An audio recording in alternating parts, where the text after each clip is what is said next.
Pablo es un médico internista que está terminando la beca de reumatología eh, y que se va a ir a pagar a su ciudad natal, Curicó, y ahí va a desarrollar un centro de pulmón reumatológico top. Entonces él preparó un caso para esta reunión que lo va a presentar en los próximos segundos.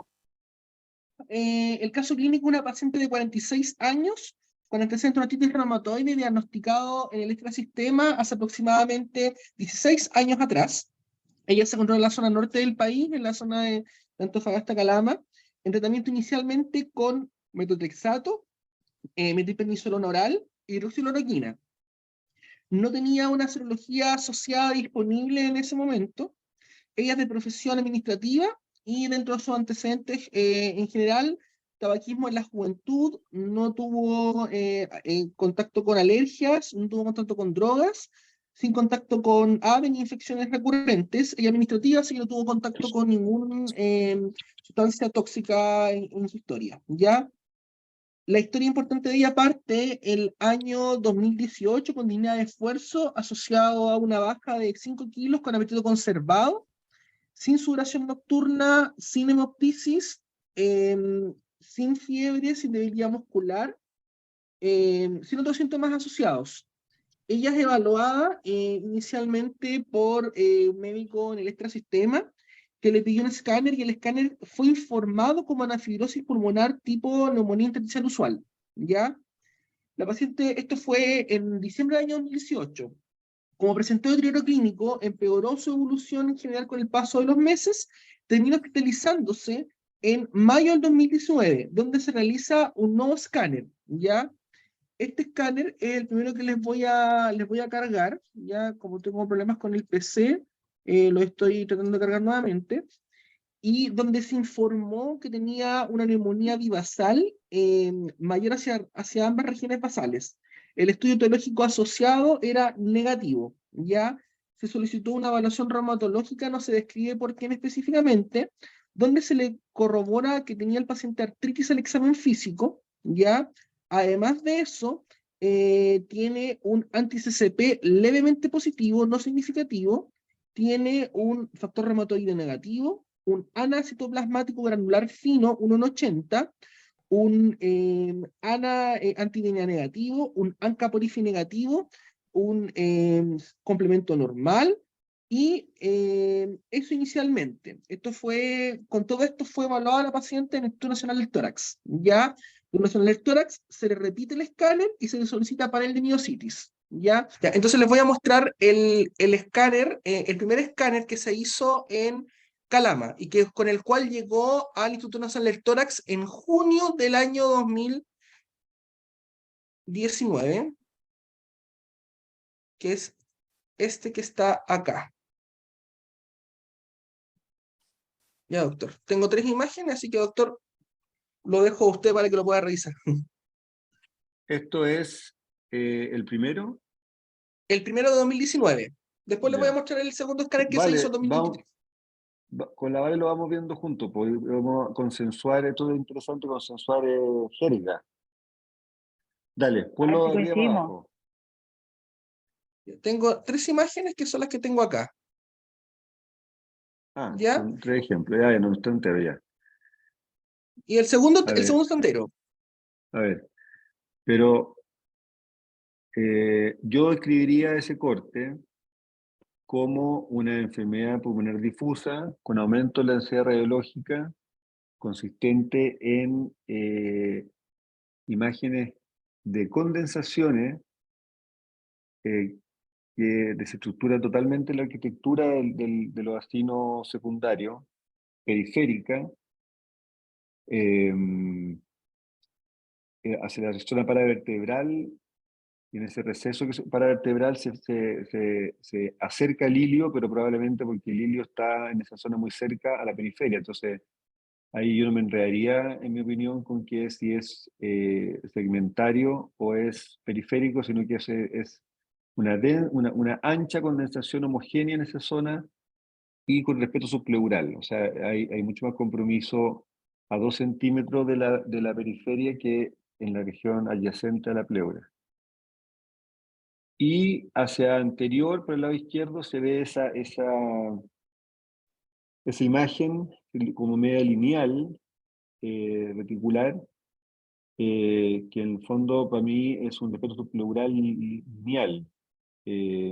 A pesar de que a veces en estas tomografías de no tan buena resolución hay que tener cuidado porque se ven unos artefactos que parecen respeto subpleural, pero no es, sino que es la pleura que está alejada del hueso por un artefacto de la grasa subcutánea que hace como una negrura ahí. Pero en este caso, si uno sigue la línea hacia la zona vertebral, yo creo que sí hay respeto. Ya. Entonces, claramente un patrón alternativo por la condensación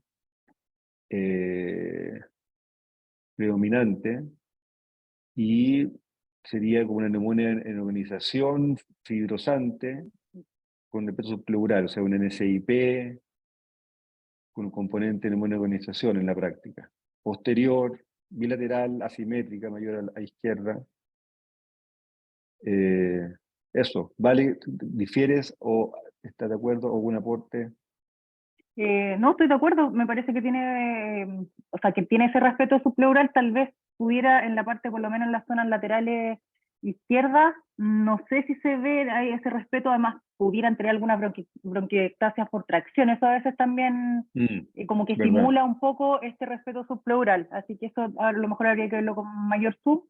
Y yo creo que sí, entre una NSIP con sobreposición de COP, porque me parece que hay harta, o sea, de una buena organización, porque hay harta condensación. Sí, no sé Sí, qué tan asimétrica es, porque los cortes no son tan bajos, entonces a lo mejor las bases sí es ¿verdad? más simétrico. Ya vamos a llegar al segundo, que es más completo.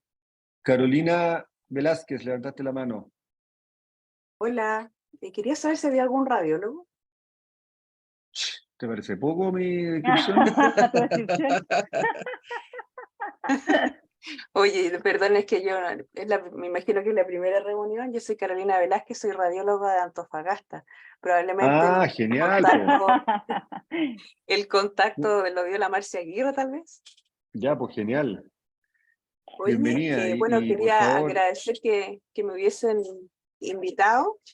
Creo que las bacán. reuniones estas multidisciplinarias y, em, y de hartas partes funciona súper bien. Quería, para no alargarme, decir que yo no le veo mucho UIP, porque UIP significa bronquiectasias por tracción, banda fibrótica, que podría tenerla, pero falta la panelización periférica.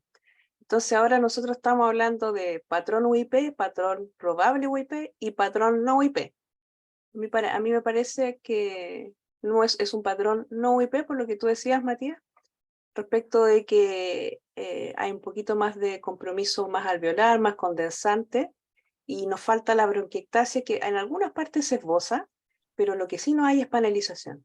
Entonces De acuerdo. ahí eso no es no es de WIPE. Eso solo Genial. quería agregar. No, te pasaste. No, ahora eres la radióloga, ¿eh? Ojo. Churra. Ya, no, pero esto totalmente para que todos aprendamos los unos de las y los otros. Súper. Oye, démosle al Ya, otro tomografía. a la otra imagen. Bueno, entonces, como yo le estaba comentando la historia, este paciente fue a la Instituto Nacional del Tórax, se le solicitó un panel de miocitis, el cual tiene un PL12 y un RO52 positivos. Ya junto con la anterior tiene un ecocardiograma que muestra un drive pericárdico leve con fracción de eyección conservada y cavidades derechas normales y una espirometría de agosto del 2019 que mostraba un DLCO que estaba en 47%, un Espérate, BEF1 en eh, Pablo, antes que sigáis con la función pulmonar, Vero, con ese, primera pregunta, ¿es normal tener ¿qué dijiste? ¿Tenía un PL qué? un PL12, doctor. PL12. 12. solamente un PL12. No, y RO52. Ah, RO52, ya. Sí, PL2 y RO52, las dos cosas. ¿Qué hubieras esperado tú del ANA de esa paciente, para que sea concordante? Lo más probable es que el ANA fuera negativo. El ANA, a ver, el ANA nuclear, nuclear. negativo, nuclear, y hubiese tenido un ANA citoplasmático positivo, porque el PL12 es un anticuerpo antisintetasa que están ubicados en el citoplasma, las enzimas las sintetasa, y el RO52, esa subfracción de la molécula RO, que es una ribonucleoproteína que está tanto en el núcleo como en el citoplasma, porque en el citoplasma están los ribosomas.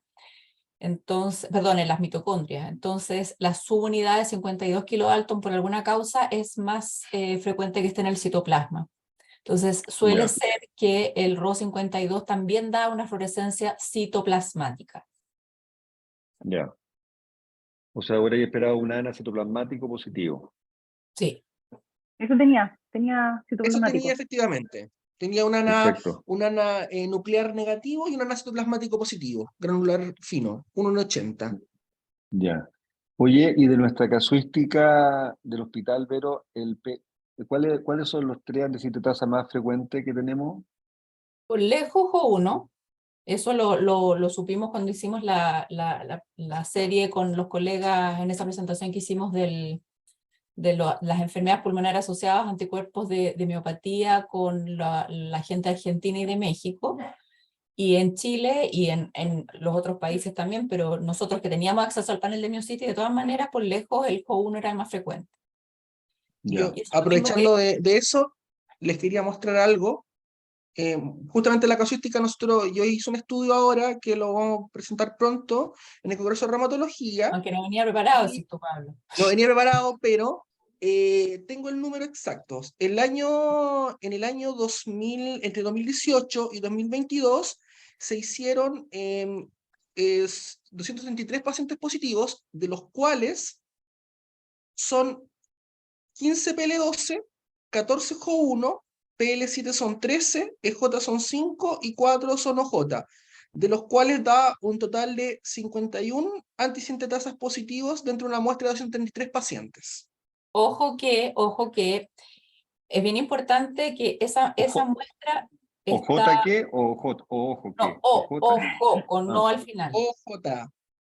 perdón. Dale. Claro, que no es la OJ la del campo, no es esa tampoco.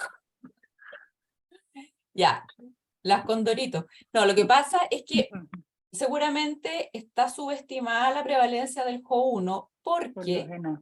el Jo1 está en el ENA. Por lo tanto, a un paciente que tiene un Jo1 en el ENA, yo no le hago panel de miocitis. ¿Para qué? Por lo tanto, si uno se fija solo en los paneles de miocitis, el Jo1 va a estar subrepresentado.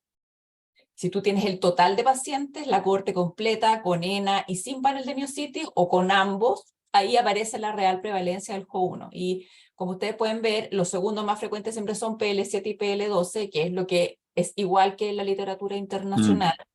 Y después viene EJ, el OJ, y al final, como menos del 1%, los tres que no tenemos disponibles, que son el KS, son tres, no me acuerdo los nombres, y que están, El KS, el SO y el JA. el SO y el JA, eso, que están de hecho, existe un panel de 20 anticuerpos, de 20 antígenos de miocitis, nosotros todos en Chile usamos el de 16 antígenos. El de 20 existe, pero nosotros hasta ahora no lo hemos podido conseguir que en el hospital al menos lo instauren. Y parece ser que esos tres que son más frecuentes, que son menos prevalentes, igual por supuesto los que tienen más casuística son los chinos y los japoneses. Siempre. Oye, interesante. Pablo, deja esa diapo. Entonces, bueno, primero, es importante, Pablo, cuando hagáis la publicación, haga referencia a lo que te dijo la Vero, para que no cometáis el error de pisar el palito de pensar que el Jo1 es igual de frecuente que el PL2. ¿Tú, Sí, Vero, ya lo puse. crees que hoy en día con la información que se cuenta podemos hablar de que hay un fenotipo PL12, PL7, Jo1 o todavía no? A ver, yo creo que se puede hablar de un fenotipo Jo1 y no Jo1. No. Eso. Porque creo que en PL7, PL12 estamos recién cachando un poco más cómo son. La cohorte más grande que yo he leído que hizo referencia a PL7 y PL12 son las del grupo de John Hopkins, ¿ya? De la doctora Danoff y ese grupo, que tienen una población que no es exactamente igual a la nuestra porque ellos tienen mucho afroamericano. Entonces, ya ahí empezamos con diferencias. Te diría que hasta donde yo he leído, y creo que Jo1 no Jo1 es lo más como categórico en diferencias clínicas. Y ahí la diferencia más importante es que Jo1 tiene muchas más características, o tiene muchos más parénquimas extrapulmonares comprometidos que PL7 y PL12. ¿Ya? Mucha más miositis, artritis, rash cutáneo, fiebre, Ya. etc. Además del compromiso pulmonar. Entonces, perdona, dicen que tendría, comillas, mejor pronóstico, pero en realidad lo que yo pienso es que como grita por todos lados, Claro, se diagnostica antes, se que es una pilla antes. enfermedad sistémica, claro. Hasta un broncopulmonar lo diagnostica. Imagínate. Oye, y el hecho de este paciente, por ejemplo, que tiene PL12, es diferente que tenga asociado un RO52 en términos de pronóstico, de terapia, de clínica, o da lo mismo. A ver, la literatura yo creo que no está como muy clara respecto de cuál es cuál es el rol de RO52, si es simplemente que aumenta el riesgo de tener enfermedad pulmonar o si tiene además riesgo de ser peor. En nuestra cohorte, vuelvo al estudio nuestro que publicamos con la doctora Alberti y la gente de México, el tener RO52 no fue un factor de mal pronóstico. Entonces, te puedo decir, la experiencia de nosotros no me parece que sea digamos que mueva la aguja en términos de la severidad. Tal vez sí en el riesgo de tener la enfermedad intersticial. Y no solo en miositis, en esclerosis sistémica también. Ya, eso también hay literatura que avala eso. Sí. Pero que sea de peor pronóstico, no estoy segura. Perfecto.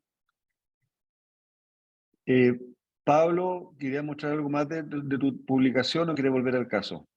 No, vamos al caso, no, doctor, si era como un Ya. spoiler de lo que él quería mostrar en el futuro. Claro. No, pero bueno, la respuesta original sería entonces Jo1, PL7, PL12, los tres antisintrasas más frecuentes, siendo lejos más el Jo1, por lo que decía la Vero, de que sale el ENA, y muchas veces con eso ya no le pedís para el miociti cuando tenéis el cuadro claro. ¿Vaya a poner la otra tomografía? Sí, doctor. Ya, bueno, antes de contarles un poco que con Ya. toda esta historia, esta serología, se diagnostica un síndrome antisintetasa y hicieron un cambio la terapia a azatioprina más prednisona. Se solicitó Espérate, ¿cómo era la control, función pulmonar? La función, tenía dijiste. un BEF1 de 61% con 1500 ml, un CDF de 1890 ml con 66%. Tenía un DLCO de agosto del 2019 con un 47%, ¿ya? Y el DLCO de agosto, eso precisamente es lo que tenía disponible, O sea, ¿ya? 66 de CBF, 47 de difusión. Sí, ¿ya? Vale, Y entre mí, perdón. ¿cómo te aproximas a identificar la parte muscular en estos pacientes, a pesar de que esta paciente es amiopática, por lo menos desde el punto de vista clínico y por CK? Pero si uno en la dermatomiositis quisiera tratar de identificar el componente muscular en el compromiso funcional, ¿qué elemento usáis aparte de examinar a la Funcional. paciente? Ya. Claro. Funcional, o sea, claro, que también están los otros elementos. Bueno, en los amiopáticos, igual, bueno, ustedes deben ver más, pero la CK igual es un buen elemento, porque a pesar de que no tengan, o por lo menos clínica de miopatía, igual de repente se elevan en rangos no tan altos y sin clínica. Cuando hay compromiso muscular, que también el problema cuando hay solamente espirometría como función pulmonar justamente es que puede estar falsamente bajo por el compromiso miopático, cuando no hay difusión, por ejemplo. Entonces, ahí también nosotros usamos a veces PIM y PEM para evaluar, digamos, la parte muscular, y ya no funcional, pero también a veces los hacemos incluso electromiografía a los pacientes cuando nos quedan dudas de compromiso muscular, pero eso ya no siendo funcional. Y una caminata también eventualmente puede ayudar, punto de vista de función pulmonar. Pero yo con PIM y PEM nosotros nos apoyamos de repente, a pesar de que por experiencia, yo no he visto pacientes probablemente tan miopáticos, probablemente les toca más a reumato, no sé, me da la impresión que los pacientes que hacen compromiso intersticial no hacen tanta miopatía, no sé si es que son como fenotipos distintos, pero por lo menos a mí no me ha tocado ver pacientes muy miopáticos. A veces sí me ha pasado que cuando les bajan las dosis de fármacos, tuve un paciente que le bajaron la dosis de micofenolato rápidamente y se activó la miopatía, evidentemente. Pero no sé si a lo mejor la doctora Wolf puede comentarnos algo. Me da la impresión que o hacen compromiso muy miopático o hacen compromiso más intersticial. No me ha tocado ver las dos cosas mezcladas de forma tan severa. ¿Vero? Bueno, mira, los que son Jo1 probablemente son los más miopáticos que te va a tocar ver. Ocasionalmente PL7 y PL12 tienen miositis, hemos tenido un par de casos, de hecho tengo una paciente en la cabeza aquí que debutó con miositis clara, se cae PL7, ¿ya? Y a medida que vamos yendo hacia los sintetasa menos frecuentes, la miositis se va yendo cada vez más a la nada, digamos. Ahora, ojo que la CK no es siempre un buen reflejo de la miositis o de la miopatía, ¿ya? Porque pasa mucho en los MDA5, que están catalogados como amiopáticos. Sin embargo, Matías, ¿tú te acuerdas la Edith? Paciente que tuvimos, que la vimos hace poco, una cabra joven, con CK normal y miopática, full miopática, con trastorno de eglución, con cefaloparesia, etc. Entonces, parece ser, la explicación que yo he leído, que cuando la inflamación está muy cercana a la fascia muscular, ¿ya? No se eleva la CK total, sino que la aldolasa, que es otra enzima que nosotros no hacemos en Chile. Entonces, en Estados Unidos, por ejemplo, de regla, a todo el mundo le hacen pruebas hepáticas, por supuesto, porque las transaminasas también se elevan en el caso de la miositis, la LDH también, y CK y aldolasa. Entonces, CK normal no excluye para nada miopatía, ¿ya? Y una de los grupos musculares que yo siempre recalco a los colegas que examinen es la fuerza del cuello, la cefaloparesia y el trastorno de eglución, así que preguntarlo dirigidamente, porque es un factor de mal pronóstico, tanto desde el punto de vista general de la enfermedad como respiratorio, por supuesto, por el riesgo de aspiración. Y es un marcador de severidad de miopatía también. Sí, perfecto. Yo podría aportar que en mi impresión, ya con bastante años y canas acumuladas, que la presión inspiratoria máxima y la expiratoria máxima son pencófilas, son como muy groseras. Entonces, ahí está lo que podríamos explorar con nuestros pacientes en la relación CBL-CBF. Nuestros pacientes, como tienen menos fuerza, tienen mejor capacidad vital lenta. Entonces, se dice que una relación CBL-CBF mayor a 20% puede ser un marcador de debilidad muscular esquelética no diafragmática y que la espirometría acostada y sentada, en que cae más de 20% acostada, diafragmática. Los argentinos siempre hablan de la pseudo-obstrucción en los volúmenes pulmonares, en que por debilidad muscular se produce una relación volumen residual, capacidad pulmonar total elevada. Y inclusive hablan de que ellos monitorizan ese número, esa relación, en los pacientes miopáticos. Eso reconozco que nunca lo he visto. Pero creo que para músculo tenemos que ir más allá que PIM y PEM en funcionalidad. En el hospital estamos pidiendo acostado y sentado en los pulmones encogidos, en los pulmones encogidos y en estos pacientes. Alega la gente del laboratorio porque es un cacho que toma tiempo, qué sé yo, pero sirve. Y la CBL-CBF es cosa de mirarla, porque la CBL debería ser en el protocolo de rigor. Pero una Ya, duda dale, ahí Pablo. Dale. en relación a lo que estaba diciendo de la espirometría acostado y sentado en el fondo o parado. Porque ahí lo que están midiendo en el fondo es la alteración diafragmática prácticamente. Pero puede haber miopatía que no comprometa el diafragma eventualmente, Claro. ¿o no? Claro, porque Sí, puedes po. tener cintura pélvica, por ejemplo, entonces tampoco es como Los intercostales.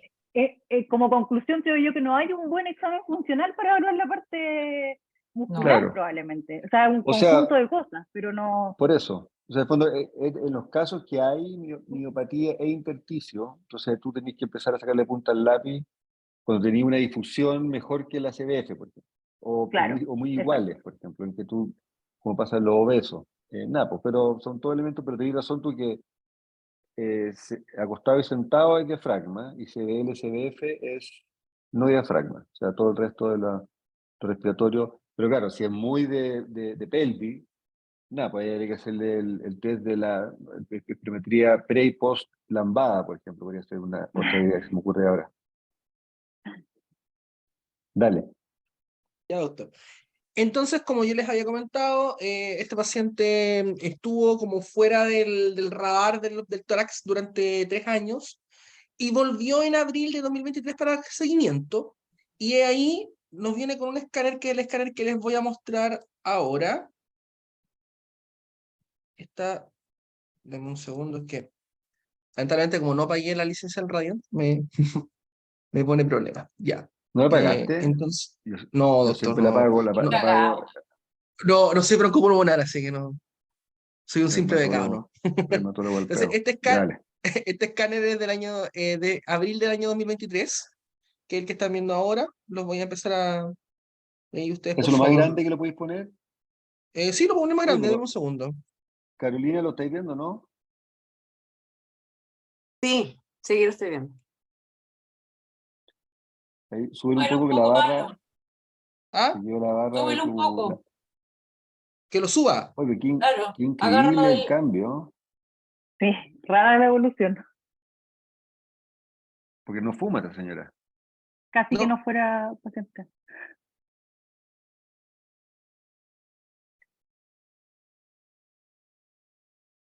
Pues se agregó Hay una enfisema, ¿no, manera de Carolina? agarrarlo, Pablo, con la cruz y subir la imagen para que salgas del.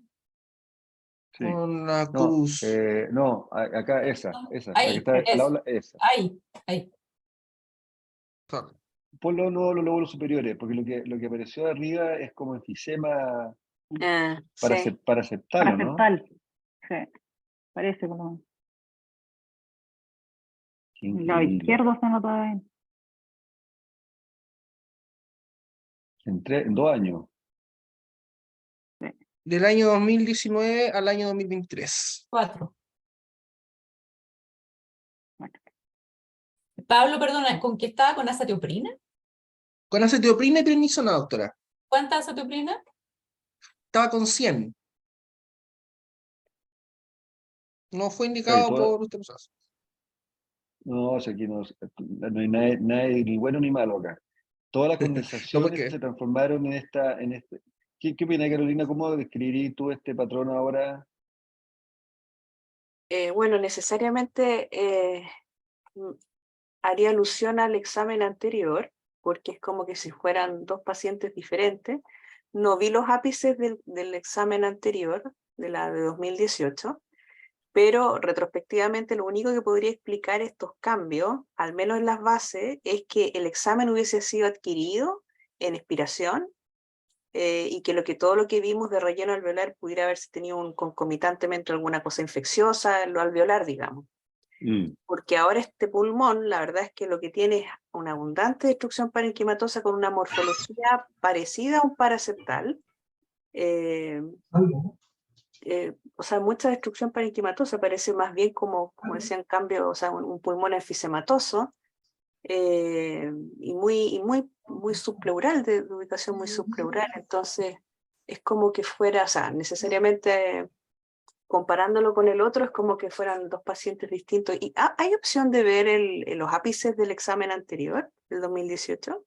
No, solo es esa porque no foto tengo esa nomás? imagen, pero esas son las imágenes que tengo del año 2019, pero en esa oportunidad estaban normales, no tenía ninguna lesión a nivel de del vértice. Se los ha visto. No vale, vicepresidente. Bueno, Solamente que el proceso era basal. Tiene un Esto tenue cuando- vidrio esmerilado también. En el da laboratorio. la sensación de vidrio esmerilado, pero es porque hay mucha destrucción parenquimatosa, porque lo que vemos como vidrio esmerilado, la verdad es que más bien es pulmón que queda. no, claro. Mm. Yo vi a esta señora en marzo o en enero de este año y en marzo y reconozco que lo mismo, o sea que yo le dije, mira Yasna, se equivocaron. No eres tú. Te grabaron la tomografía de otra paciente. Una lata, a veces pasa. Y nada, pues entonces le hice la pobre que se lo repitieran y nada, pues era. Entonces, Oye, ¿y no puede interesante. tener un déficit de alfa-1 antitripsina concomitante como para esta evolución? O sea, me imagino que es mega raro, pero yo no encuentro que es mucho enfisema para 4 años en una paciente tan ¿Pero qué le joven. pedimos, Y- Matías? Sí, Pablo. Sí, está pedido, pero no estaba el resultado Sí. en el sistema cuando lo revisé. Ahora, en CPFE está archidescrito, que obviamente siempre uno piensa en tabaquismo, pero el CPFE autoinmune, NAR, exodermia, vasculitis anca, está descrito en cortes chiquititas de pacientes, qué sé yo. Y, y bueno, a nosotros nos llamó tanto la atención y al poco andar, otra paciente idéntica. En el Con caso esclero, de la otra paciente, esclerodermia. con esclero. Pero idéntica, el mismo patrón de CPFE de rápida evolución en que estaban los ápices normales y en 2 años apareció este enfisema. Esa paciente era el Barros Luco, ¿no? Una chica del Barros Luco. ¿Puedo dar el nombre? Lo tengo también. En teoría no, pues en teoría deberíamos proteger, encriptar Entonces- Sin nombre, sin nombre. Entonces déjeme cargar. Quiere que me cargue esa imagen, pero la tengo acá. Pero terminemos este caso, pues terminemos para saber Ya, cómo pues. la Independiente, que lo vamos de hecho Pablo está preparando una publicación de estos CPF con 2 o 3 casos y quiero tener este patrón rápidamente progresivo desde el punto de vista de los cambios tanto enfisematosos como fibróticos, porque la parte de fibrosis de esta paciente también cambió mucho, pues, o sea, se comió todos los lóbulos inferiores, pasó de esta condensación, como dijo la Carolina, claro, uno lo único que podría pensar es que esa condensación pero ese patrón era muy de PL12, pues, era muy de antisintetasa. Esto es lo que no cuadra. Esto es lo que no cuadra, claro. Esto es lo que Entonces no. es como una FOP, es como un BOP fibrinoide rápido en que se hace fibrótico después. Pero Y la arteria, tengo una duda, no sé, filosófica. Si uno le hiciera una biopsia pulmonar a esto, en teoría, obviamente que a nadie se le ocurriría hacer una biopsia a esto, pero ¿uno encontraría el mismo enfisema que ocurre en un paciente tabáquico? No lo sé. buena pregunta. Entonces que se biopsia. En la revisión, en el consenso CPFE hubo mucha discusión de histología por los japoneses. Los japoneses sí biopsian estas cuestiones. Y me acuerdo que ellos discutieron mucho esto de la histología del CPF, de la parte fisematosa, de lo reumatológico versus lo de tabaco. Pero hablaban en un inglés horrible y yo me quedé dormido siempre, así que no te podría decir cuál fue la conclusión. Pregunta del doctor Ibarra por arteria pulmonar.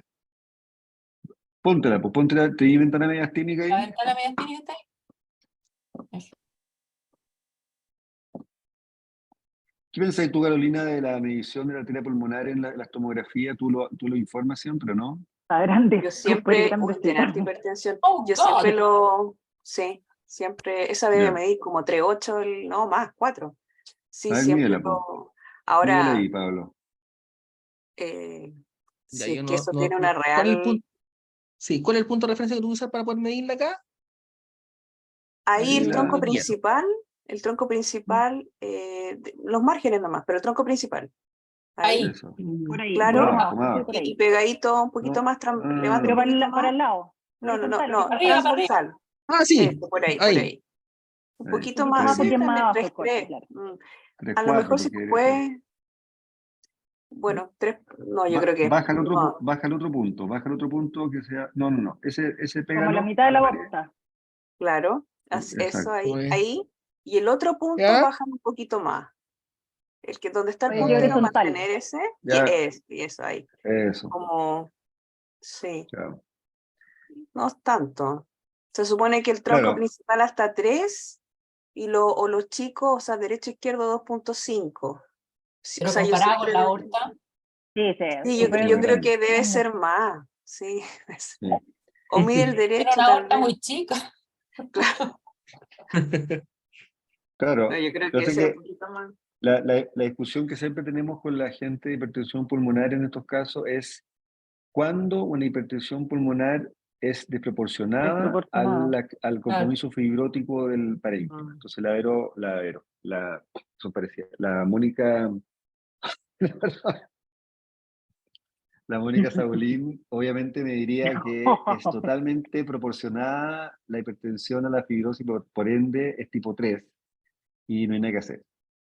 Y en los pacientes con autoinmune, obviamente uno quiere que sí hay un componente tipo Grupo 1 que se 1. pueden beneficiar de terapia. Entonces, esa discusión del proporcionado es casi de religión, de fe, así, y mucha intención de tratar o no tratar.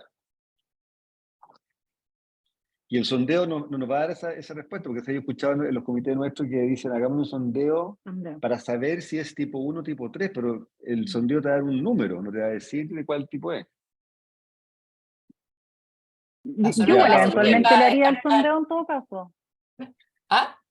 Yo le haría el sondeo en todo caso a esta paciente porque si sí, se confirma, yo estoy de acuerdo que probablemente es proporcional al enfisema, además que el enfisema obviamente conlleva más riesgo, la función pulmonar, o sea, obviamente la difusión ahora está más baja de lo que estuvo en 46, o sea, y por último, como la paciente tiene una enfermedad del mesénquima, eventualmente igual se puede hacer por lo menos una prueba sí, terapéutica con sildenafil, o sea, no creo que se perdiera nada por la edad de la paciente, más que nada.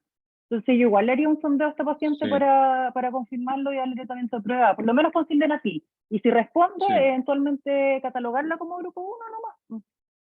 estoy de acuerdo.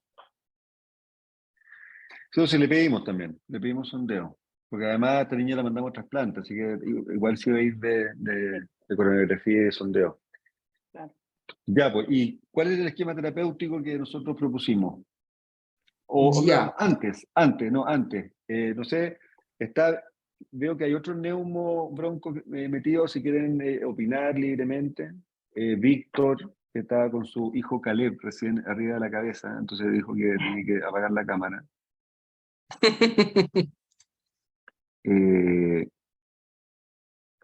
Parece que no está. La doctora Gil,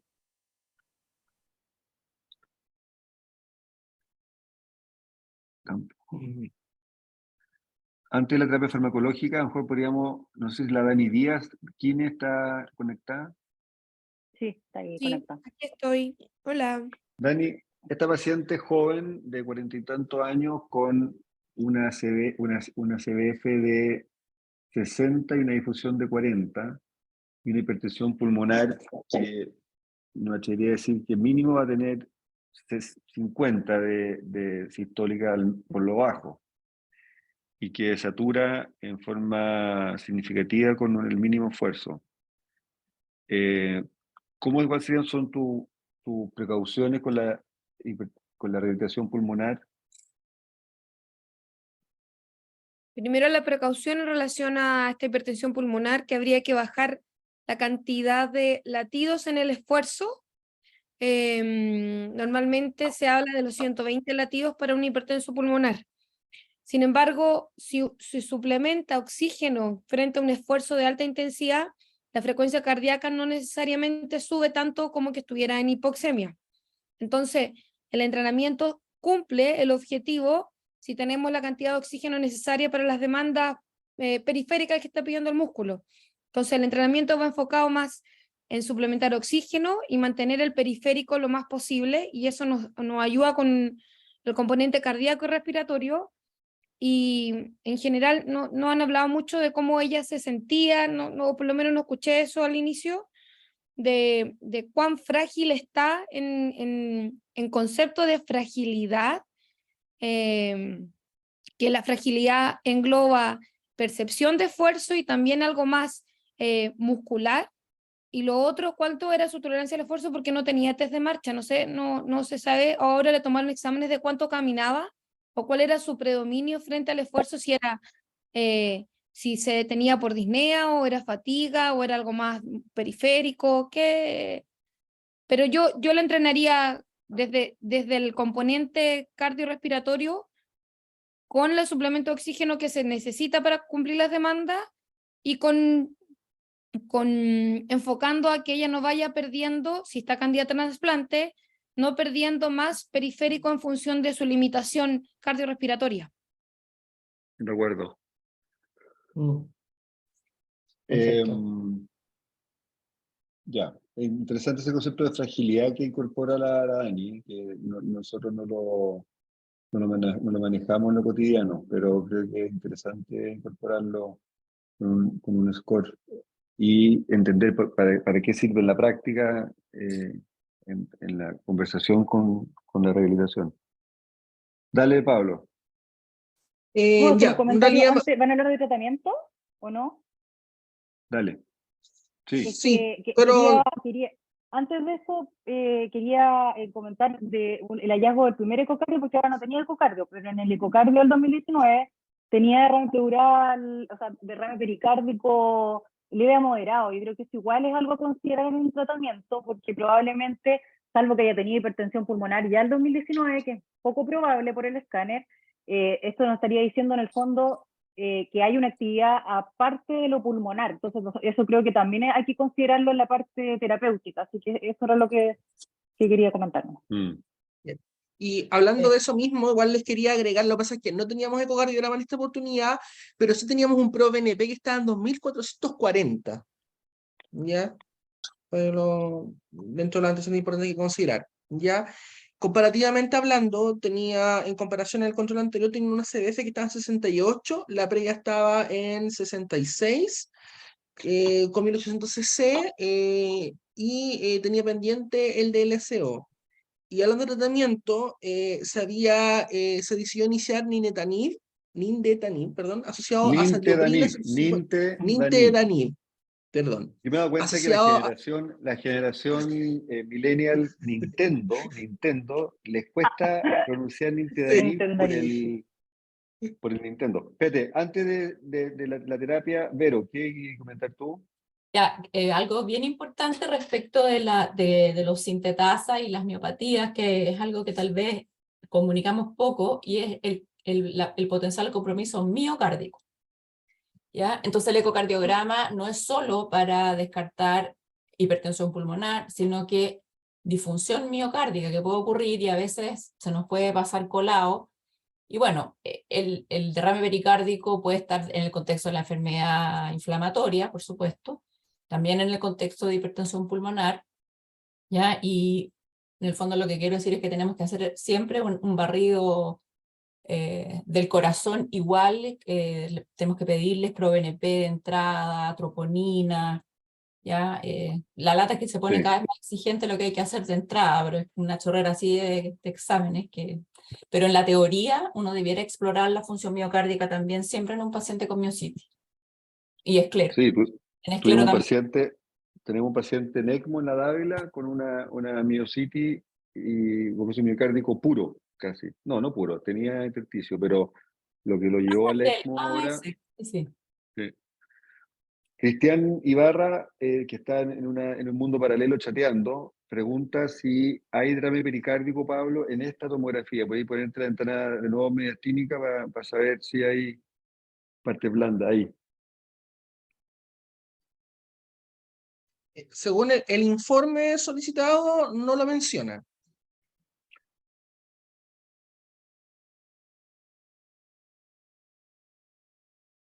Pero yo creo que... Parece que no, ¿cierto? No, eso no alcanza para derrame. Ya. O sea, tiene un poquito de engrosamiento, pero uno diría que es un poquito más denso, pero bueno, ahí se... No, ahí sí, sí tiene Y abajo derrame. tiene. abajo. Mm. Me tinca, me estoy chamullando, pero me tinca que el derrame pericárdico del 2019 era inflamatorio y este es hipertensivo. Yo me he dado cuenta que los derrames pericárdicos hipertensivos son más, tienden a quedarse, a tener una opción más, no son Más lenta, más dependientes. crónico. Oye, Claro, porque Matías, se tiende a quedar abajo. Mm. antes que se me olvide, un comentario respecto de la CBF actual, porque está igual que la del 2019, y yo me diría, pero ¿cómo? Si está así, pero es como, sería la pseudo normalización de una CBF en el contexto Claro, de este enorme enfisema, ¿no? Ya. exacto. Eso es bien bonito, eso tenemos que recalcarlo, Pablo, cuando hagamos la descripción de ese fenómeno. Claro. Sí. Porque uno Sí. que podría decir, está estable la paciente, pero claramente no, ha progresado. Entonces nosotros le sugerimos empezar con nintedanib y micofenolato. Sí, y además, vacunación para eventual inicio de rituximab en algún momento. Sí, exacto. O sea, toda la carne en la parrilla. Yo creo que las probabilidades de que el equipo de trasplante la saque por anga por manga no son Hipertensión bajas, así pulmonar. que, Mm. claro, aunque es joven, en general en las pacientes jóvenes, los trasplantólogos reciben hipertensiones pulmonares, aunque sean severas, porque el corazón Se revierten después. se revierte, y reflujo esta niña no tenía Eso. tanta historia. Quería preguntar, ¿cómo está el esófago? ¿Lo podéis ver de nuevo? Que los antisintetasa hay que acordarse que a veces también tienen mucho compromiso esofágico. Ahí Como tiene son un como poquito de medio primos de la dilatación. esclero. No se ve comida, pero se ve un poco hidratado ahí más arriba. Abajo. Se supone que debería ser en la segunda y tercera porción, y para la edad que tiene, debe tener 47, Tiene 41. 46, sí. Claro, 48. o sea, 40. no es el esófago más dilatado, pero yo esperaría Sí. un esófago más fino para su edad. Así que no sé si eso que tanta relevancia clínica va a tener, o sea, real, en diagnóstico diferencial de la esclerodermia, pero Y ahí, sí, no ahí sé. también. O sea, en teoría se debería estar más en la segunda y tercera, pero esta está bien alta. Pero sí está, lo que podría decir es que el esófago se observa con un diámetro mayor al esperable para la edad. ¿No tiene un nivel? ¿No? Sí, sí tiene un nivel. Sí, Tiene bueno, un eso nivel. puede ser un trastorno motor. Sí. Sí, pues, tiene un nivel. Mm. Mira, baja un poco, Pablo. Mm, Yo sí, creo que ahí tiene un nivel. Sí, sí es.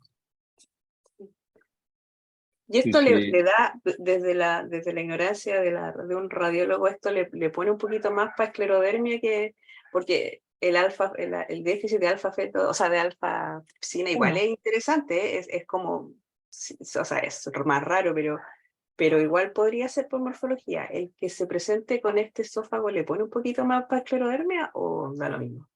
Lo que pasa es que eso es lo que estaba diciendo recién, que los síndromes antisintetasa, en particular, entre todas las miopatías inflamatorias, los síndromes antisintetasa muchas veces comparten características clínicas con la esclerosis sistémica.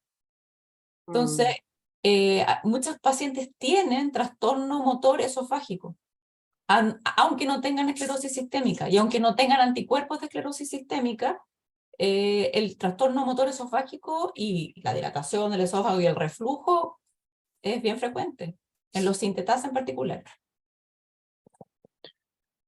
De acuerdo. Un segundo, ya ven. Estamos terminando. ¿Qué más falta, Pablo? Creo que está toda la información entregada, ¿no? Yo creo que esta es la información que les puedo entregar en relación al caso, doctor. Ya. Así que voy a dejar compartir. Entonces vamos a esta niña, es la primera paciente que, a ver, Cristian, desde su el inframundo está poniendo, y la presión pulmonar no orienta. Bueno, y como dijo la Aero, la esclerosis sistémica y las miositis son de la misma familia, son del mismo Son espectro, primas, como dice entonces la doctora. son primas hasta hermanas, entonces hasta le ponemos cleromiositis a veces, cuando tienen PMCCL o KU, pero en el fondo no es que sea lo uno o lo otro, sino que puede ser ambas. Entonces, esta es la primera paciente que le pudimos dar nintedanib original de Boehringer Ingelheim, a través del hospital. El micofenolato, ella ¿cuánto pesaba? No, eres flaquita, ella pesaba como Estaba en 50, creo. 60, Entonces, no. vamos a titular 2 gramos probablemente al día y seguirla bien de cerca para ver la evolución, po, para ver cómo se estabiliza, porque trasplantar a una mujer, a una persona A de los menos de 56. 55 años es terrible porque a los 5 años rechazan. Entonces, tratamos de estirar el elástico lo más posible hasta que ya la hipertensión pulmonar se transforme en una eventual contraindicación. Mm. Y está bien contenta y está bien animada. Uy, un comentario, yo estoy súper de acuerdo con la terapia que le dejaron, y yo lo hubiese dejado lo mismo de todas maneras, pero en el fondo, o sea, el rituximab y el micofenolato de todas formas, y el nintedanib también se lo hubiese dejado, pero lo más probable es que tampoco funcione mucho en este caso también, porque en el fondo lo que está pasando con el pulmón es que se está poniendo enfisematoso, entonces, más que tanta fibrosis. Entonces, igual va a ser interesante ver qué pasa con la evolución para que nos cuenten con el nintedanib. Pero ahí yo difiero, Vale. Yo creo que lo de arriba es enfisema paraceptal, pero que lo de abajo Hay más son, fibrosis. sí, son como una NSIP fibrótica. O sea, como que todo esto Mm. es como exuberante. Eh, pero bueno, lo bueno es que con la Vale diferimos bastante, pero seguimos siendo buenos amigos. No se pica como otras personas. Pero No. aquí no digo que tenga la razón, po, pero por eso lo estamos presentando como un caso CPFE, no un caso como de enfisema puro, sino que un caso de Con fibrosis fibrosis. arriba, o sea, enfisema arriba, fibrosis abajo. Y aquí lo particular es la rápida evolución. Y lo increíble que se nos presentó un caso muy parecido de la misma edad, con esclerosis sistémica, con la misma cuestión. Ay, y tenemos, ¿sabes quién más? A Arévalo. Arévalo, ¿te acordás de Arévalo, Vero? Sí, Él también Arevalo. hizo una cuestión enfisematosa, pero él sí se tomó Arevalo es muchas MDA5. MDA5, claro. Y los patacones de condensación del BUP se transformaron en, ese sí que era enfisema. Bueno, que cuesta diferenciar el enfisema Tiene ese perceptal derrame de, pleural. ¿Te acordás de ese derrame pleural que no además, quedó derrame pleural nada? muy raro. Y por eso quedó fuera de trasplante, porque la Vica dijo que no, con derrame pleural sin explicación ella no lo podía trasplantar. Y le cayó mal porque tenía 1000 tatuajes y era como motoquero, o sea, ahí también una cuestión subjetiva, tan de los nuevos tiempos. Cristian, ¿qué me estaba preguntando acá? Estaba preguntando si el antisintetasa, o sea, si la hipertensión pulmonar también orientaría más a esclero. Ella no tiene anticuerpos de esclerosis sistémica y, como digo, a veces estas dos enfermedades se mezclan, lo cual es interesante desde el punto de vista teórico, pero en la práctica no va a cambiar nada de lo que estamos haciendo ahora, Claro, porque hay que tratar las dos cosas. claro, Y el porque sondeo, desgraciadamente, no nos va a permitir, de lo que decías tú, diferenciar si es grupo 1 o grupo 3. Por lo tanto, yo sí estoy de acuerdo con que si se comprueba que tiene hipertensión pulmonar, hay que dejarle sildenafil sí o sí y ver qué pasa. de acuerdo. Oye, bueno, primero agradecer su participación en nuestro primer comité multidisciplinario. Yo creo que estamos aprendiendo a juntarnos de esta manera y creo que es súper, súper provechoso. Hágale propaganda a usted en su grupo de trabajo, Redes sociales. redes sociales. Si tienen influencer conocido, no, en serio. Ayer tuve una reunión de Fundación Aire y cachamos que los que estamos participando somos lo más, no Somos sé, unos Antiredes viejos. sociales. rudimentarios y desconocidos.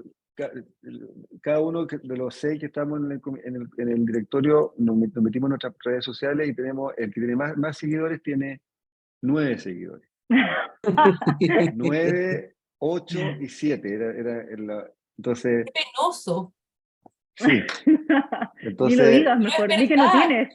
Éramos contratar los servicios de un TikToker, así como de 20 por años. eso, si ustedes atienden o son amigos, amigas de algún influencer tipo José Luis, ¿cómo se llama? ¿Rodríguez? ¿El Eh, Puma? No, Julio ese César Rodríguez, Rodríguez. Julio César o Matamala o Está malo. Ayer hicimos una lluvia de ideas después de un vino zorro, ¿cómo se llama el vino? Cuneteado, zorro Zorro encantado. carreteado. Cuneteado. No, me equivoqué. Hugo se tomó 3/4 de una botella, por eso está con esa cara ahora. Por eso Y con llegó mascarilla tarde. para que no se cache. Oye, Pablo, muchas gracias. Pablo va a ser el coordinador junto con nosotros, pero él va desde Curicó a liderar este comité multidisciplinario porque quiere generar un foco ahí de desarrollo en Curicó fuerte. En el centro sur más centro, porque está la Vale acá y se enojaría. Centro de Centro, Chile. po. Esa es la idea. Recordarles que debe que- recuerden a sus pacientes de conectarse a la página web e inscribirse en la red de pacientes también a medida que los vayan viendo, porque hay que insistirles para poder seguir completando el catastro de pacientes. Cierto. Se me olvida eso. Oye, y si quieren prender sus cámaras para que Alfonso saque una foto para subirle a las redes sociales, porque con estas fotos sí que los seguidores nos van a aumentar en forma exponencial. Exponencial. Oye, pero ¿cómo decir que Curicó es sur? Ya le estáis pasando. Puerto Ya Montt. están todos. Es que para los santiaguinos todo lo que está al sur de Santiago Todo es sur. sur, sí. Claro. Todo sur. Y Rancagua es extremo sur. Sí, Captura hecha. pero Foto hecha. Cáchate, Víctor Pinochet. Víctor en Pinochet, la lo más pinta. parecido a un influencer que podemos tener, de todas maneras, te lo digo. Yo Sí, tengo, en un local tengo 3.000 seguidores, ahí los voy a publicar. ¿Viste? Guay, Ya, po. no es tanto. Marilyn, pon tu cámara y nos sacamos la foto y nos despedimos. Genial. Espera. Ya, para los 9 seguidores que tengo, que son 8 son familiares. Tu mamá, familiares, claro. Bueno, está listo. Ya. Una vez Muchas al mes, gracias a todos. Cuando tengan casos, lo inscriban en el sistema que Pablo inventó. Otra foto. Rodrigo, Sí. Teniendo un paciente. te Espera. estás peinando, te conozco. Sí. Ahora, Ya. están todos. Ya, sonrisa. Vale, muchas gracias. Ya, pues entonces manden casos, súbanlo, el sistema es Un agrado. amigable para que funcione bien esta cuestión. La idea es que dure por lo menos 10 o 15 años este comité. cualquier Nosotros duda, enviamos sobre la todo fecha, ¿no? subirlo, nos avisan nomás. Perdón. Eso. Nada, Próximamente eso. enviamos la fecha. Ya. Vale. Chao, chao. Dijimos, Chao, Ok. gracias. Chao, que estén Chao. bien. Chao. Chao. chao, gusto verlos.